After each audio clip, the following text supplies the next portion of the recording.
Every time I see the shots of family members in the gallery there, I'm thinking, are they in for 16 weeks of this? Because that is the trial estimate. Lisa Lockwood, I mean, you've seen your share of tragedies as a SWAT officer and now a crime analyst.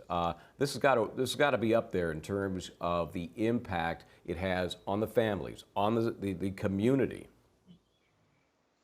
Absolutely. This, to me, it's like a real live horror movie. And these people have lived it. Everybody in that courtroom and plenty of people outside that courtroom. I'm extremely thankful that we're not able to see the footage. The public can't see it because I think that is the goal. That was the goal of a lot of these killers, to be notorious, to be known, to let other people see the damage that they caused. So that decision to not show the public, I think, was incredibly important because let's not give this man any more glory. I should say child, any more glory that he has already been given. A lot of times, a lot of these killers who do this end up in a situation where, it's suicide by police officer in the end that they want to die. But the coward that he is, he even left the scene. He attempted to escape. He sat down afterwards at a restaurant with some of the students as if nothing happened. So, again, it just, to me, it's like a horror movie, and we're all sitting here watching this unfold, not only in 2018 when it happened, now again in the penalty phase of it. Yeah, I mean, 4 years, I mean, any wounds maybe just barely starting to heal over, and they're now being scraped raw. Hey, Lisa, as a SWAT officer, former SWAT officer, you can imagine the turmoil that was underway in that school at that time, and we've heard it discussed, and the jury has seen video of it playing out. Describe for us what you see when you come on a scene like this. Well, complete mayhem because you have students screaming, people are calling out for help. You're not exactly sure where the shooter is, if it's still an active crime scene. Has the shooter fled, in which we ended up finding out he did, kind of secreted himself in with the students and got away. So right in that immediate moment, everything is super hyper focused on trying to find the threat and then aiding the students in the safest way possible. So yes, I mean, nobody wants to come upon that scene, and all of these students having no exposure to something like this except for drills and not thinking that it's going to be reality one day and seeing it unfold that way, everybody making the assumption that, oh, this is just a drill. And then a lot of people were under the visualization that it is not a drill. This is real.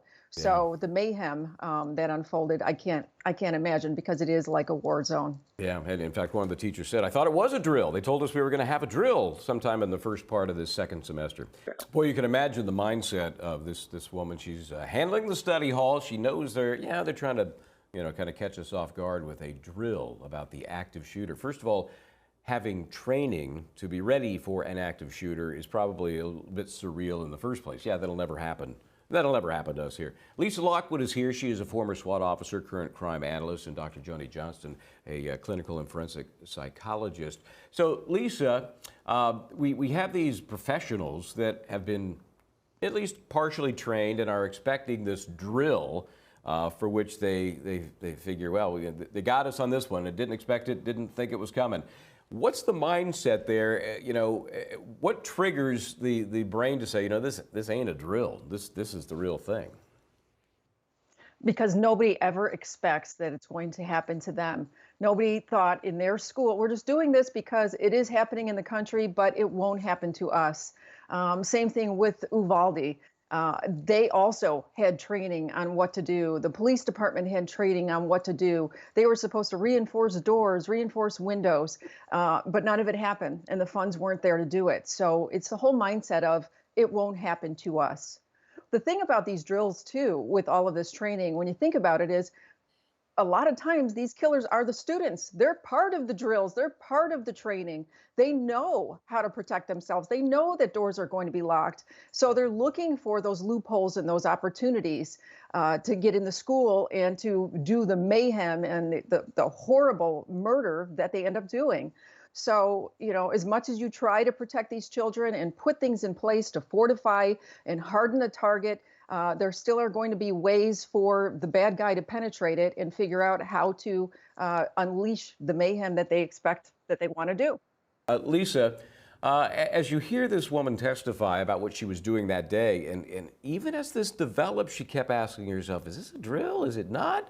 I don't know. Everybody's different, I suppose, but there has to be something that tells you at some point, this is not a drill. I just don't know, for each person how they come to that realization, unless they actually see a shooter firing a gun, and that was not the case with this woman anyway. No, she didn't see that. But what made her start to believe maybe it was real when the glass came through the window and she thought to herself, oh my, somebody's going to get in trouble for taking this drill a little bit too far. So no, we can't put ourselves in her shoes, because there's no way anybody can prepare for that. Even with the school planning and the drills, the fact that her mind was just racing. I'm dealing with children who, are crying, who are upset. I'm trying to calm them down. I'm trying to convince myself that this can't be real. Even going so far as giving these kids a hall pass. And I would guarantee, and I'm not trying to discredit her, I would guarantee that part of the drill training is do not let the kids leave the room in any capacity. Always assume that the drill is real. So yes, what she probably has to live with for the rest of her life because of that decision, and just not being emotionally, mentally equipped in that moment. Everybody handles trauma differently. Yep. Just a brutal time for everybody involved. We're going to get back into this case. Again, they are live in the courtroom in Broward County, but they're basically laying the foundation for and then showing some video, and we're not able to see it, so we end up with sort of a static shot of the gallery. We're hearing so much about these different injuries, and you may not realize the difference between a gunshot wound from a .22 caliber, little kind of a target rifle, and an AR-15. It does some major damage. So just getting hit in the leg, you could lose the leg. It's that bad. So here's a student who survived that day, but not unscathed. Lisa Lockwood is here. Dr. Joni Johnston is here. We saw an aerial of the building that this student went into, a little arrow showing us. I think these floor plans, anything the jury can get to better orient them to what happened that day is key, because again, we're talking about the plotting, the plan of this defendant to determine whether he should be sentenced to death or not. I heard from our crack sources here that the jury's actually going to take a visit to the scene, and even better than any drawing you can ever put together, they will follow the path that the gunman, Mr. Cruz, allegedly took that day. Lisa Lockwood, how important for this jury? What a somber time. I don't envy being in their shoes at all, to kind of go through and have the narration of the step-by-step activity and what happened at each point. Because not only did we have 17 people killed, we had numerous people who were injured. So we've got the physical injuries, we have the psychological injuries of everybody involved that go on probably into the tens of thousands of the people who are related to these people we lost, and then the other students who were actually there. So I think it's going to be incredibly somber for them to go through that. And I would say, if anything, it would enhance their ability to make a decision regarding the death penalty.